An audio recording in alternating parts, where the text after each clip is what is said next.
2 মাস বন্ধ থাকার পর অবশেষে সেন্ট মার্টিন যাচ্ছে পর্যটকবাহী জাহাজ। ইতোমধ্যে অগ্রিম টিকিট বিক্রিও শুরু হয়েছে। 1 ডিসেম্বর থেকে উখিয়ার ইনানী নৌবাহিনীর জেটি ঘাট থেকে 2টি জাহাজ চলাচল করবে বলে জানিয়েছে MV-12 আউলিয়া জাহাজের পরিচালক মাহবুবুর রহমান। মাহবুবুর রহমান বলেন, এর মধ্যে পর্যটকরা সেন্ট মার্টিন দ্বীপ ভ্রমণে যেতে 1000 টিকিট অগ্রিম কিনেছেন।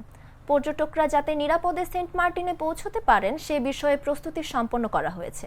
পরিস্থিতি ঠিক থাকলে পর্যটকরা সেন্ট মার্টিন ভ্রমণে যেতে পারবেন।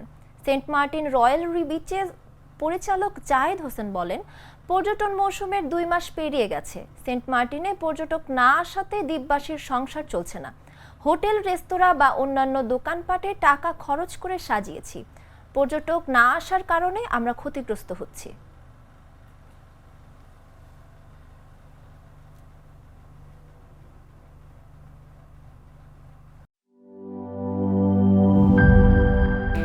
স্যার, আমাদের নতুন প্রোডাক্ট সিক্সার্স।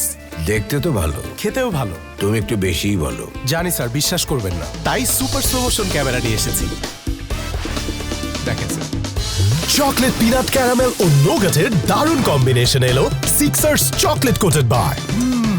পুরোটা এনার্জি।